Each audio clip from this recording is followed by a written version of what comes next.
Hi, good evening. I'm Lonnie Stonich, the Executive Director of FAN. We're a nonprofit that presents programming exploring human development across the lifespan.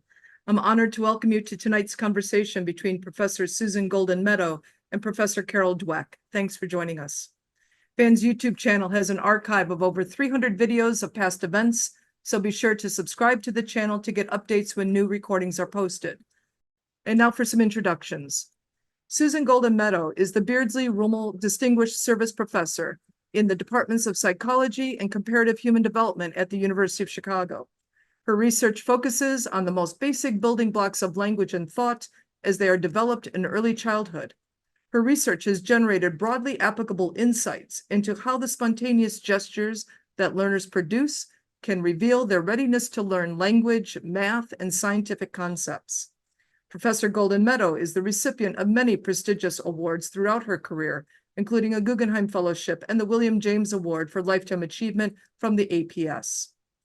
Joining her is Carol Dweck, the Lewis and Virginia Eaton Professor of Psychology at Stanford University and one of the world's leading researchers in the field of psychology. Her pioneering work on mindsets has shown the profound effects of believing that human attributes such as intelligence are malleable and not fixed. Specifically, her research shows how these mindsets affect the motivation, achievement, and well-being of both children and adults in cultures across the globe. The research has also led to important innovations in schools and businesses worldwide, include innovations that have increased creativity and productivity, as well as inclusion and equity. FAN had the honor of hosting Professor Dweck in 2011 and again in 2014, and we are beyond lucky to have her engagement again today. Let's welcome Susan Goldin-Meadow and Carol Dweck. Susan, your work has absolutely transformed our understanding of human communication. Before your work, I thought conversational gestures were just for emphasis or exuberance. But now, even though I know about your work, I've learned so many surprising and fascinating things from your book. So let's get going. Are you ready? I'm ready. Thank you. First, let's talk about the hidden knowledge, thoughts, beliefs that we give away through our gestures, things we might wish to hide, things we didn't even know we knew or believed. Can you tell us about this fascinating topic? Well, I can give you a good example. This is from work by Anjana Chandran. She's a student who's working on this right now. So she's found instances of social evaluations where people are evaluating different groups and talking about them and also gesturing. And what she's found in some instances is that, say, a man says, well, men and women are equally good leaders. But at the same time, what he says is, well, men and women are equally good leaders. So in his hands, he's telling you he is just very open-minded and thinks everybody's equal. But with his hands, he's sort of indicating a difference, and he's putting men on top. So that's a belief he may not even know he has. But the listener might see that and call him on the carpet for it. Mm-hmm. And what about the boy who was testifying and yes, right. So we have some knowledge that he didn't even know.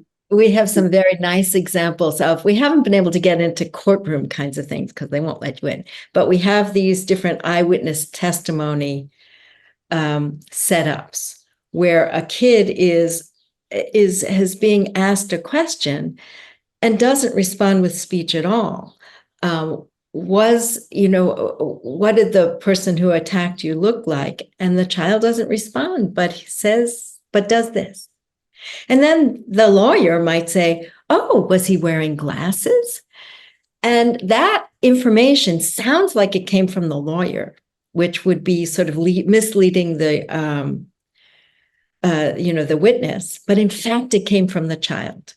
And unless you actually looked at the child, and if you looked only at the transcript, you would think that the glasses came from the lawyer and wasn't something that the child contributed. So there's this undercurrent of conversation that happens with your hands that isn't always noticed, particularly in legal situations where it's written transcripts that are the guide, sort of. That's the standard. Yeah, I was so fascinated to learn that this kind of gestural narrative is so ubiquitous, or universal. It surprised me that even blind people gesture in these ways when they speak to other blind people, and even people who use sign language as their way of communicating also gesture alongside their signing. Could you talk about this? How it's universal, how it develops, how it reinforces the idea that these accompanying gestures are really universal forms of communication. Right. I think what's universal about them is that they occur in blind people, in deaf people, in sighted people, in hearing people. They accompany language. And for the most part, these spontaneous gestures that we produce are very readable by everyone. Mm-hmm. They actually look a little different when they accompany different languages, but I don't think it matters very much in terms of the content, in terms of the information that we get out of them. So blind people are very interesting because they have never, the blind people we've studied are congenitally blind. They've never, ever seen anybody gesture. And yet they open their mouths and up come their hands, which suggests that there's a real resilient tie between your hand and your mouth, and it's going to come out even if you've never seen anyone do it. And what's interesting, as you said, about the blind is that they use those gestures even when they know they're talking to a blind person. So it can't be for the purposes of, educating the listener, because the listener can't see them. Another thing that fascinated me so much about these accompanying gestures is that they seem to have a developmental time course. And you wrote about how neurologists and pediatricians can now use this to predict who will have or who will show a developmental disorder or some other disorder if they are not on track with their accompanying gestures. Right. Could you tell us about that? How you can diagnose something fundamental if a child is not on track with the development of their accompanying gestures? Right. So this was a study that we did on brain injured children. And we had a set of brain injured children who we were comparing to typically developing children. And we looked at the children first with respect to their speech, and the brain injured children, not surprisingly, were all below normal with respect to, or below the age range, a typical range for the number of different words that they produced at 18 months. So you see brain injured children down here and typically developing children up here. But when we looked at the gestures that these children produced, half of the brain injured children produced gestures that were in the normal range or in the range for the typically developing children. And the other half produced the number of gestures were below the range. That's at 18 months. Okay, so then we looked at the two groups of gesturers, and what we found is that at 30 months, so sometime later, the children whose gestures were in the normal range, the typical range, ended up having words. They improved their words, and their words were then within the typical range. The children whose gestures were below the typical range just stayed there. 30 months later, or at 30 months, they were still below the range. So what that suggests is that gesture at this very early age, at 18 months, before any differences can be found in the brain injured kids, they were all below the typical with respect to words. But at that moment, we could tell which kids really needed intervention. Those are the kids who are at the bottom throughout, and which kids are going to do pretty well without intervention.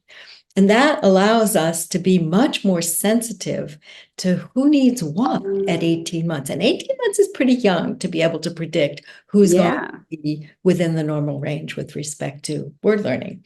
So it's exciting to be able to tell that to doctors and practitioners and to tell them to be on the lookout for gesture. And what a contribution.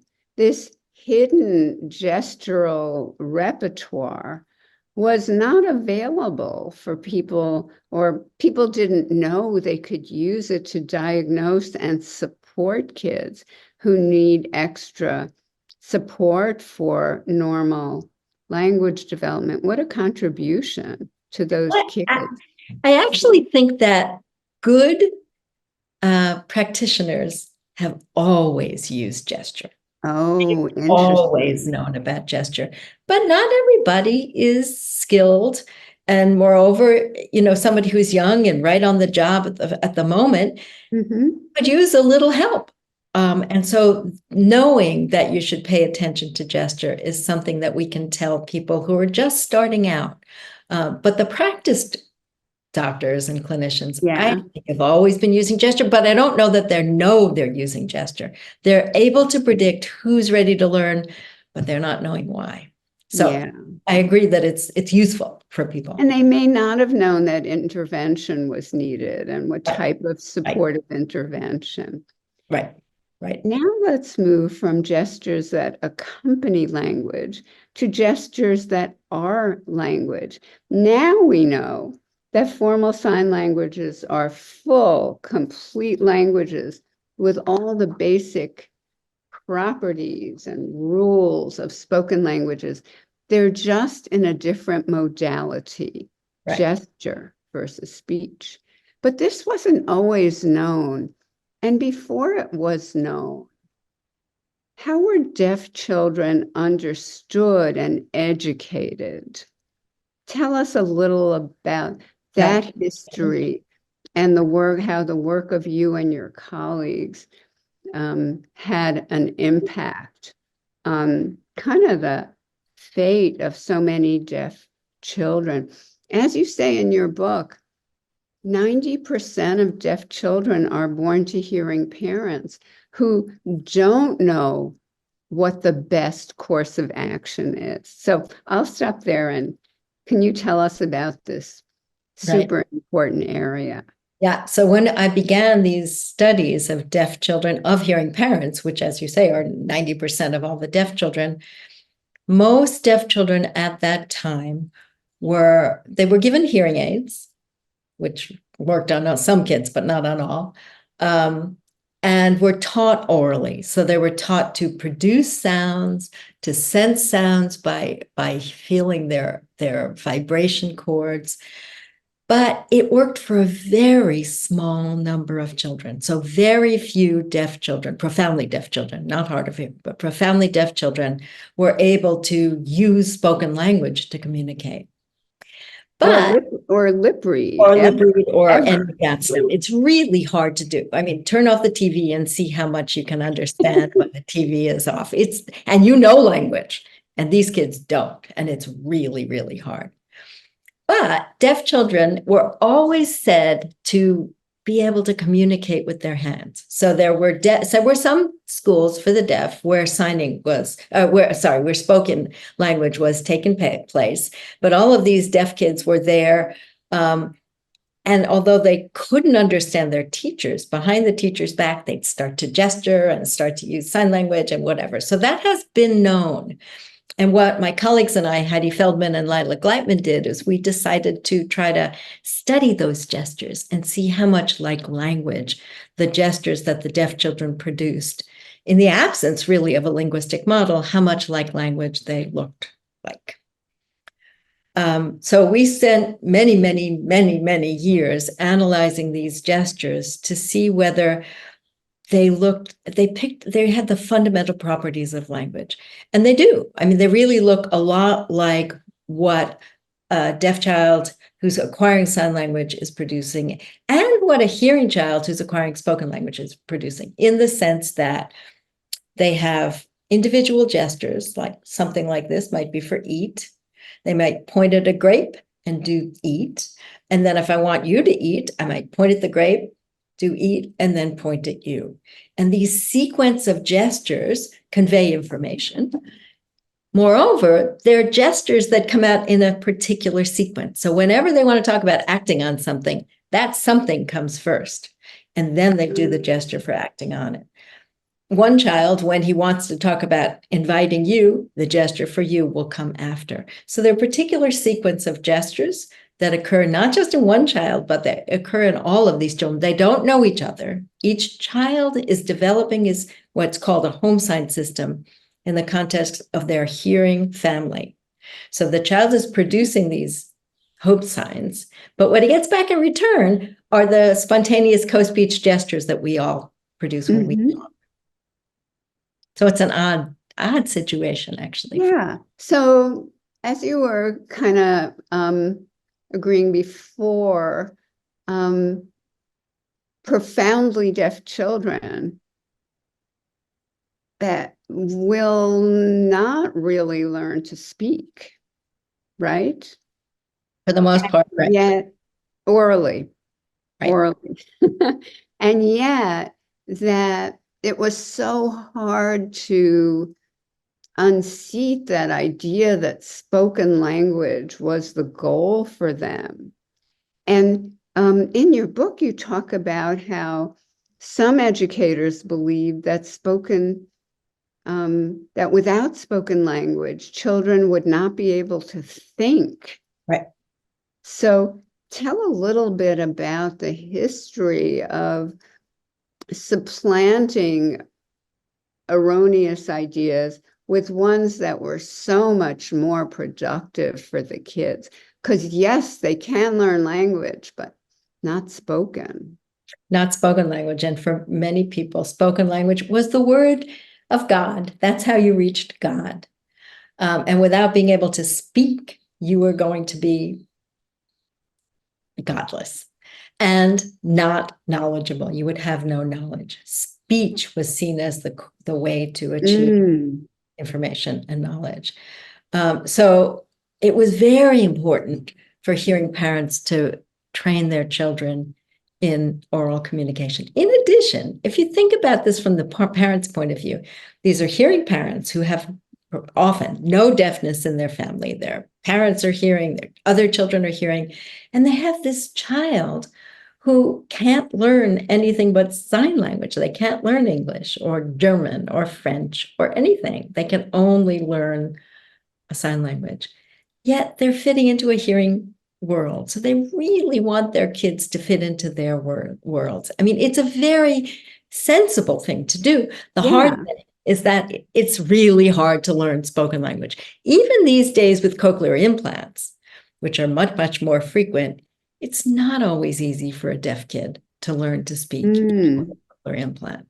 So the world has changed some. It's not changed a ton. Because it's not always the case that children with cochlear implants are given sign language. So now go ahead. We know that deaf children, so my work shows that deaf children of hearing parents can invent these gestures and they can get up to a certain point in creating a new language. But they don't create a full American Sign Language or Finnish Sign Language or Russian Sign Language. They are creating the beginning stages. So in a sense, they're very deprived from all of the language that surrounds them and the cultural information that is conveyed through language. So they really do need language, even though they can invent the rudiments of language on their own. Oh, it just occurred to me. Can you speak to the relatively new trend of teaching signs to hearing children? Yeah. So often hearing children aren't taught signs. They're taught gestures. They're not even taught the signs of American Sign Language. They're taught gestures. And they're not taught to string them together. And it is totally ironic that we teach hearing children gestures. They can use them or not. They produce them on their own, but we won't let deaf children use gestures, and they could use them a lot. So it's really crazy. But we teach hearing children gestures. It's not clear that it helps them learn spoken language. There's no great evidence that it helps them learn spoken language. but it may help them communicate with their parents, which is better for, family relations. And it certainly doesn't hurt, which is really, really important. So they're learning gestures, and it doesn't hurt them to learn spoken language, which is something that we need to know for deaf children. Teaching signs isn't going to hurt them in learning spoken language. Let's get to the part of the conversation in your book that I think is of central interest to our audience this evening. I was totally blown away by your work on how gestures that are made during the teaching and learning process, how they can facilitate learning for all kids. And teaching with gestures can often help that learning last and also generalize to new areas. So your work and the work of your colleagues has shown that the role of these gestures in learning is so powerful and important. I was so excited to learn it can equalize the performance of groups that might otherwise have different learning outcomes. Right. Can you tell us about this work? What kinds of gestures seem to facilitate learning? And how do you think this works? How does it happen? Okay, so let me first say that Brecky Church, I want to give a shout out to Brecky Church because she is the one who's done the work showing that when you provide children with gesture, that often equals the learning positions where children start, and children of low SES often end up doing as well as children of high SES, as long as gesture is provided. Okay, now let me tell you what kinds of gestures I'm talking about. So let's take, for example, an example of understanding conservation of number. So the way we tend to look at whether kids understand that number stays the same, even if you move the number of objects around, the standard Piagetian task is you put a bunch of objects out, okay? You say, is it the same number of checkers here and here? And the kid says, of course. And then you spread one row out, you ask them again, the kid says, no, it's of course different. You spread it out. Now, some children, when they say you spread it out, they do a spreading out gesture. But other children, when they say you spread it out, do a one-to-one correspondence gesture. That is, they hook the gestures in the first row to the gestures in the second row. If you really follow that through, that means it's the same number of gestures in the two rows. But the kid can only gesture it. He never says it. But it's knowledge the kid has. It's somewhere in there. It's just not articulated. So one of the things teachers can do is notice which children are doing that and teach to it at that moment. So it provides a teachable moment for the instructor to be able to say, oh my goodness, that child is ready to learn about number conservation. So one way that these gestures can be useful for teachers is by showing them what children are thinking about, because gesture often conveys information that's different from their speech and information that's at their cutting edge. So that's one way gesture can work. Another way the gesture can work, of course, is for the teacher to encourage gesture. So we've told children at times, okay, you answered it one way, that's great. Now I want you to talk again, but this time use your hands when you talk. And initially I had thought, okay, if I'm going to tell a child to use their hands when they talk, that child is going to then match their gestures and their speech. They're always going to do something like this. But that's not what happens. In fact, what happens is that children are more likely to produce these one-to-one correspondence gestures, more likely to produce new ideas, correct ideas in their gestures. And then later, when teachers instruct them, they're more likely to learn. So encouraging children to gesture seems to help. You don't even have to tell them what to do. Just tell them to use their hands. So that's another way in which it can work. And then the final way is, well, I guess there are two more ways. You can actually tell the child to move their hands in a particular way. You can instruct the child to do something like this. That helps. Or you can monitor your own gestures. And as a teacher, do these gestures out there, and kids will take advantage of it. So kids who are taught with gesture and speech tend to do better on the task itself. And as you just said before, they tend to generalize and use it in more tasks, and they tend to remember it. So if they use gesture in their training, they're more likely to remember what they've learned, which is very powerful. Can you talk a little about that interesting research on how including gesturing and teaching can teach children to take different perspectives? Yeah, okay. An issue, or that people can hold different points of view. Yeah. So this is our work on moral development. And this is a case where, they were asked to talk about some sort of moral dilemma. And all of the children we instructed were pretty egocentric. They talked about their own points of view when they reasoned about this moral dilemma. So all we did was say, okay, now when you reason about this moral dilemma, this new one, I want you to move your hand.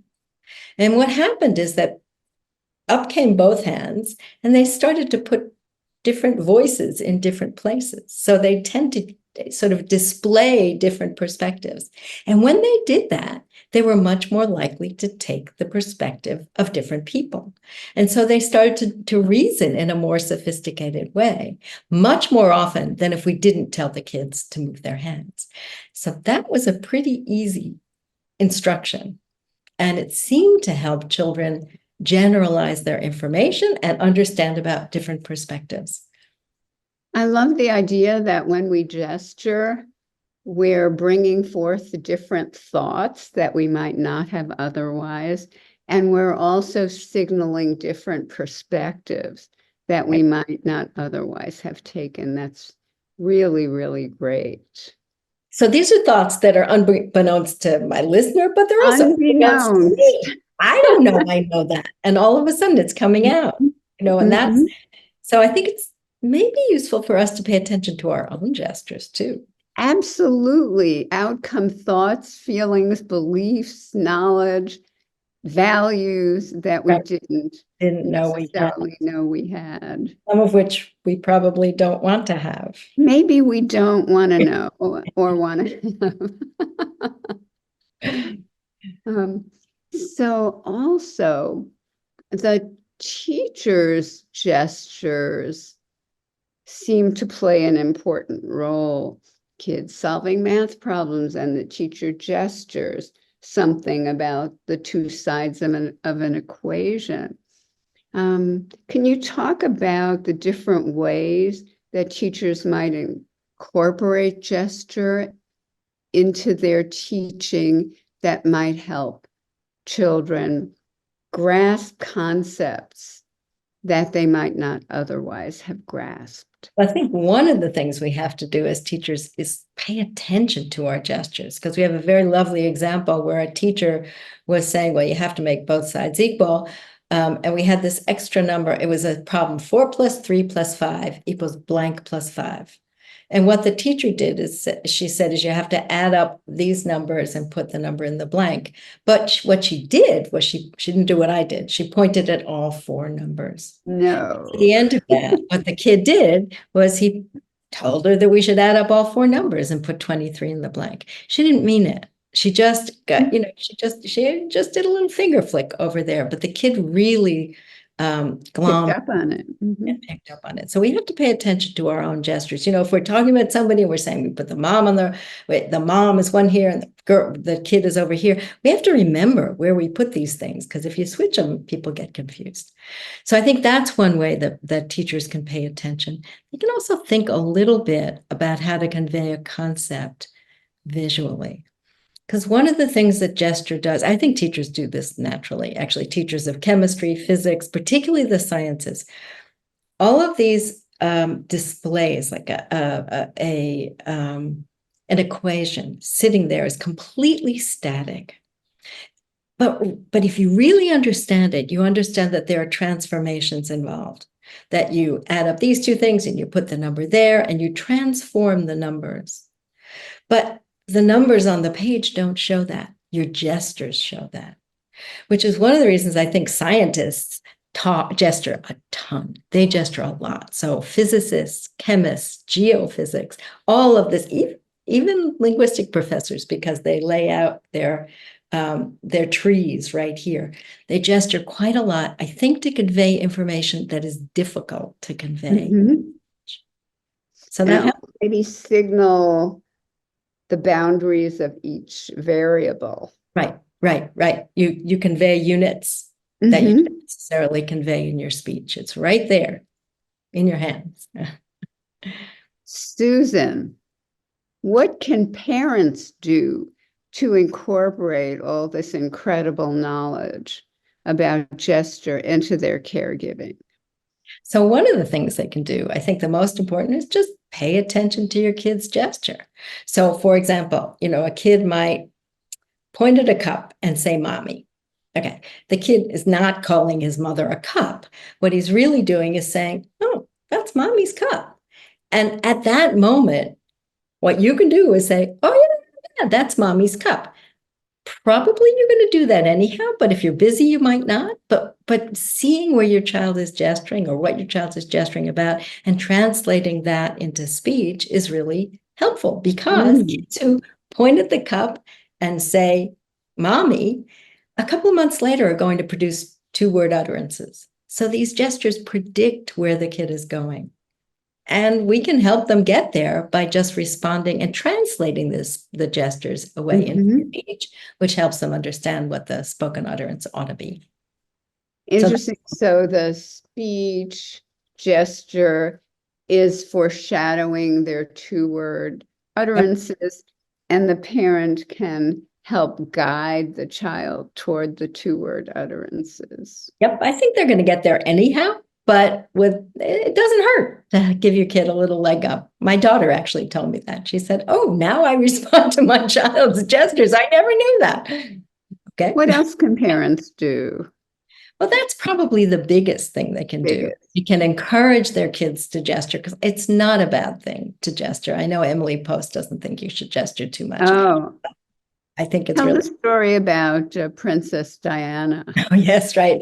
Talking about Emily Post. That's great. In Princess Diana, in the Crown series, there is a moment when Diana, before she was entered the court, was being given instructions on how to behave. And what they did was literally take a rope and tie up her hands so that she wouldn't gesture. They said they didn't want her to reveal her thoughts and to reveal her emotions. It's best to keep all of that under wraps. So they knew she would say things, and I don't think they wanted her to say those things.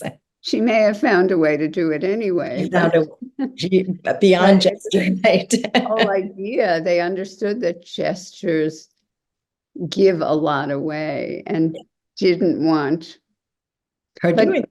Yeah, didn't want her doing that, or didn't think in polite society you should reveal your inner being. Right. Emily Post says it's okay. You can do it for a little bit, but not too much. Not too much. And I think that's wrong. I think if you're thinking and you want to gesture, you should do that, because it's probably good for you you're thinking, and it doesn't hurt for your listener either, because your listener has more insight into what you're thinking. But I think it also helps us. Otherwise, why would blind people gesture? Yeah. They're not doing it for somebody else. They must be doing it to help them organize their thoughts. Do you think, say, speakers who gesture more hold attention better, are seen as more dynamic? I think they definitely are seen as more dynamic, because along with gesture goes modulation of voice. If you're a total monotone, you're not going to gesture. So I think, we cannot separate the effective gesture from the effective prosody and voice. Yeah. We do it experimentally, we try to control it and all of that. But in the real world, we can't separate the two. So you are more dynamic. You're really into it. You're using your hands, your body, your voice, and you're capturing attention. So I think it is a good thing. Yeah. Now, usually when we interview someone, we ask them right away how they got interested in their subject in the first place.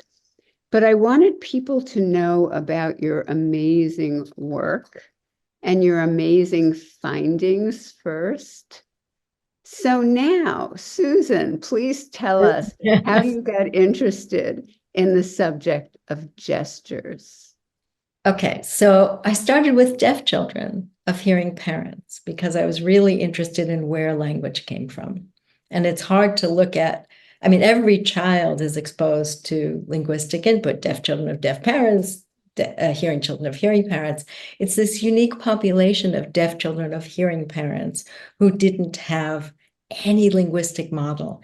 So the best way to figure out where language is coming from might be to look at somebody who isn't exposed to a language model. So we began looking at these deaf children, creating their gesture systems to see how much of language they could create. And we found that they did create some language, but we had to know whether what they're creating with their hands is different from, first of all, what their parents give them, because maybe the kids aren't creating this at all. It's really the parents' gestures that are influencing the children.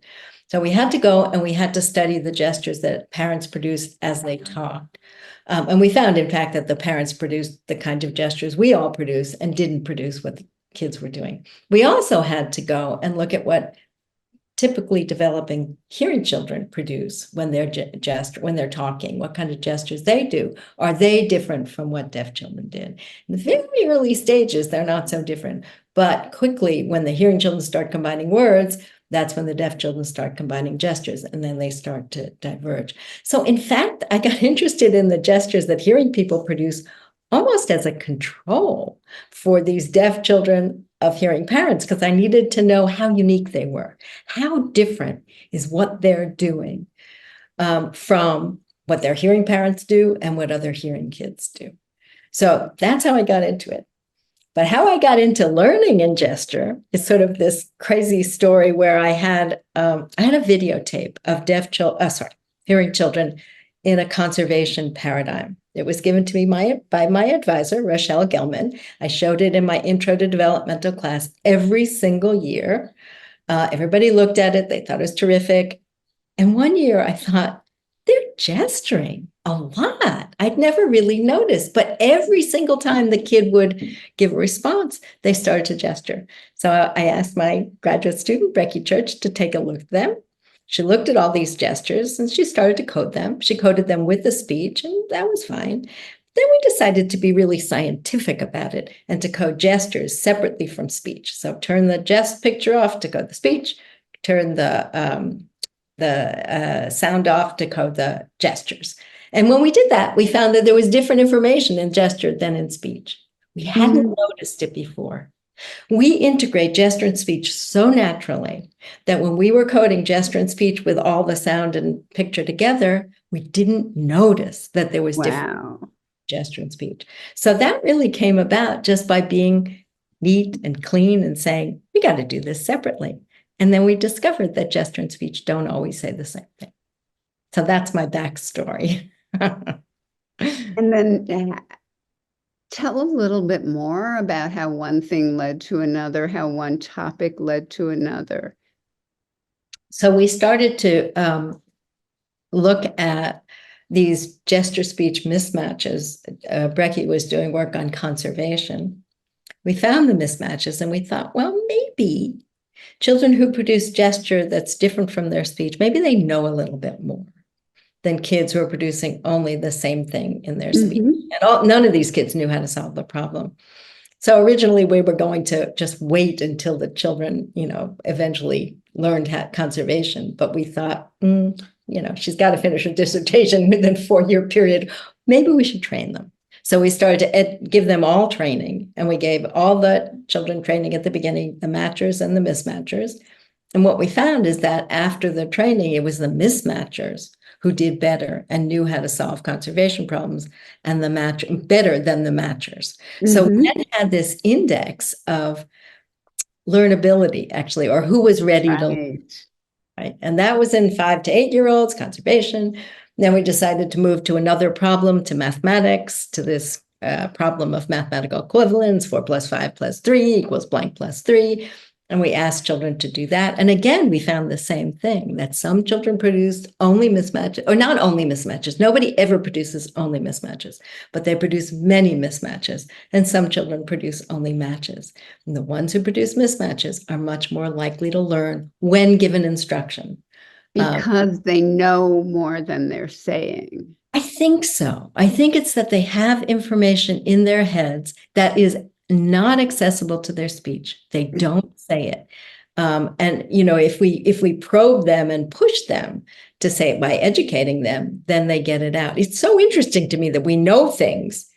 Yes. In our body, we don't know. We cannot talk about them.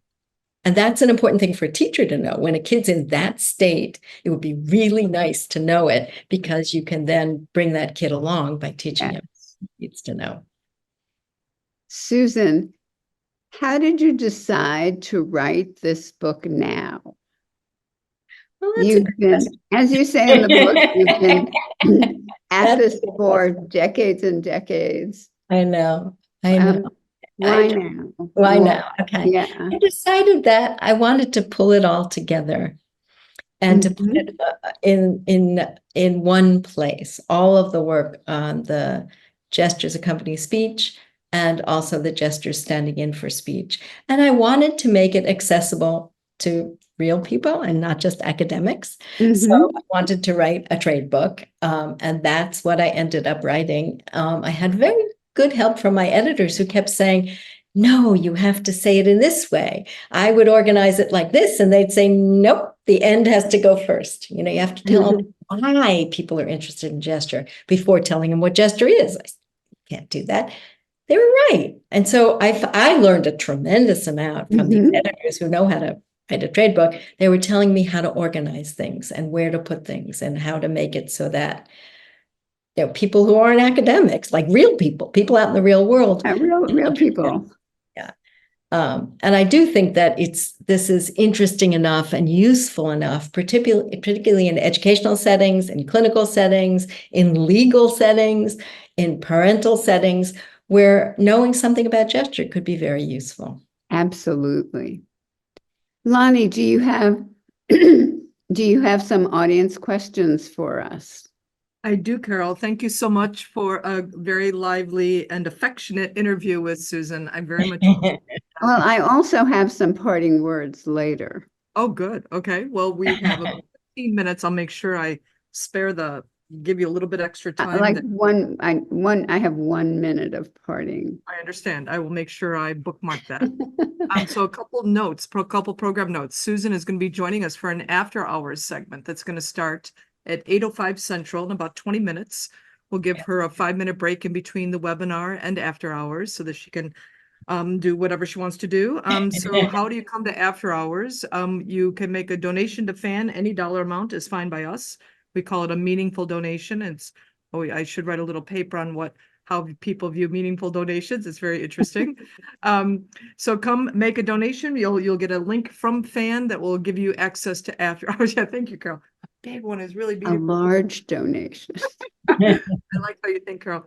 We'll be here for about 55 minutes with Susan. You can ask questions, but a lot of great questions coming in. This is the second to last program that we're doing. Our last program is next Tuesday. We will have completed this academic year, 57 events since September, which is just kind of wackadoodle. It's kind of like fan TV, to be honest. It's a little cuckoo. So here we go. I'm going to ask, there's a couple great questions that have come in. A couple of them are, so I'm going to start with something, I'll think it's straightforward, but let's go with Kathy's question first. One of her questions. Susan, do language and gesture activate similar or overlapping parts of the brain? It's hard to know, because you don't ever gesture without talking.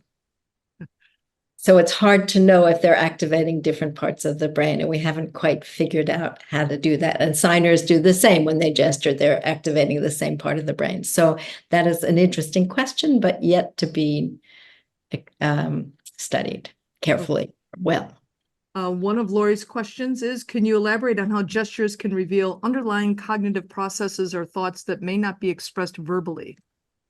Well, I think some of the examples that I've given, like this kid who knows about one-to-one correspondence, but only in his hands and doesn't know about it in his voice, is an example of sort of something that the child has grasped about the concept, but can't explicitly say it. Or the guy who says, women and men are equally good leaders, but with his hands is conveying a very different view. And again, I'm not sure. I really don't think that that person who produced that meant to produce the gesture. I mean, if they have that view, it's pretty implicit. Otherwise, I wouldn't say men and women are equally good learners.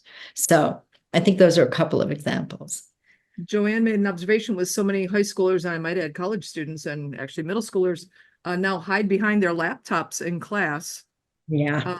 She says it's not necessarily a question, but she says we must be missing out on a lot of learning as a result. Do you have thoughts on that? I imagine you do, of course. I do have thoughts on that. And also Zoom, because Zoom, I try to stand far back enough and gesture so that it's up there, but not everybody does. And if we have our phones that we're zooming on phones, we're holding it and not. And I think that all of that information is very difficult to get. I hate it when my students sit there with their laptops and I can't see their faces or their gestures. I think we are missing out on information that our students are producing, which would help us teach them better. So they should put their laptops down.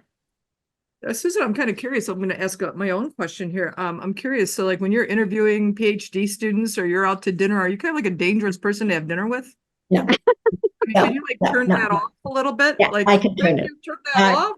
Like, I can turn it off. I do not analyze gesture as I'm sitting there looking at you because we integrate it naturally, and if I'm sitting going, that gesture is different from speech, I can't talk to you. And I'd rather talk to you.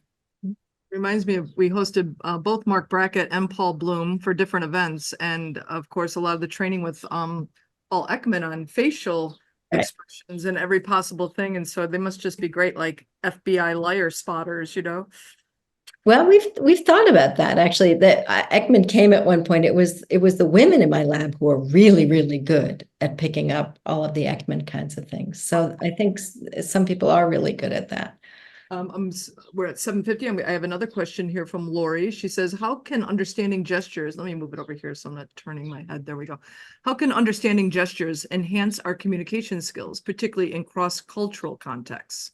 In your opinion, how does nonverbal communication like gestures complement or contradict verbal communication? I realize maybe you have answered sort of that kind of, but maybe talk about this. I haven't done the cross-cultural thing. Cross-cultural is very interesting, particularly if you don't know the language. I mean, if you really are having trouble with the language of the place where you are. Okay, I have to tell you one other thing that we find. When we ask people to just talk about events, they use gestures in the order in which their language is. So, they might put the doer here and then do the action and then the object, and you vary. English speakers, Spanish speakers, Chinese speakers, Turkish speakers, they just use the order of the language. But if you tell them to shut up and just use gestures to convey this information, they all use the same order. They all put the doer first, then they do the done to or the object, and then they put the action, which is really interesting. We don't know why. It's really interesting, but it's often that I've thought, if I'm in a foreign country and I can't explain what I want, I should shut up and just gesture, because we might be able to connect better with gestures. We have found actually that the co-speech gestures that people produce differ across cultures. Mm-hmm. Silent gestures, as we call them, don't. They look the same across cultures. And so it might be a good idea to just use those silent gestures when you're trying to find the bathroom or find the restroom or find something in a foreign country. For English language speakers, I was just thinking about how you were saying that it was this, it was kind of like subject, verb, predicate. Yeah, so that's right. Subject, verb, object. Yep. This thing on this piece, that's of course for the English language, not, of course, many languages don't follow that model, but that's quite curious. But if you were to gesture it, you would say subject, object, verb. I Okay, think, so in English, you will say to me when you describe it, subject, verb, object, but you will gesture to me, subject, object, verb. question Even that, though you don't know it. sorry, what were you gonna say? Even though you don't know it, you will just do it. Sorry, here's another question that came in during, through the Zoom registration form. They're kind of wondering two things. One, do you have any research or anything to offer about gesture and, mental health status? Someone who might be feeling more depressed, someone who might be feeling particularly anxious. It may not be your sweet spot for your research, but I'm just wondering if you know even of other research that people know about that. We haven't been able to get into, initially, we wanted to get into clinical situations because I think gesture could be very useful. I think the same principles apply. So somebody could, that could be saying, I have a terrific relationship with my husband, and sort of talk, but they gesture sort of like it looks like it's a breaking apart relationship. And if a clinician can pick up on that, and then ask the next question. And, when clinicians write about how they interview or talk to their patients, they often talk about picking up these nonverbal kinds of things. And the same works for the clinician. I mean, the clinician can convey information to the patient that they may not want to be conveyed. I mean, sort of misleading them or leading them astray. So I actually think it works the same way. And I think we can be very attentive to what we do in our gestures when we're clinicians. You look at, we've been talking so much about hand gestures. I'm curious as to, because I once had a therapist who I became, of course, I'm also, this is just how I roll. I had a therapist one time who I became slightly preoccupied with watching as I was speaking what his crossed legs, what his feet were doing. I became quite observant of it, where I would think like certain topics, certain things I'd be talking about. Sometimes everything was completely very still, and other times things started really going haywire. And I'm just sort of wondering if there's a gestural of not just these appendages, but if there's gestures with the other appendages as well. I'm sure there are. We haven't studied feet as much. I mean, really. Feet are, yeah. I'm not sure it works in the same way, but I think hands are I think hands may be special here because you move your feet even if you're not talking. But I mean, we do some things with our hands. We do these fidgety things and stuff like that. And the feet may be more in the fidgety realm. But when we talk, our hands come up. And it's those kinds of gestures that I'm most interested in, the ones that occur with speech. Let me see. I think another question just came in.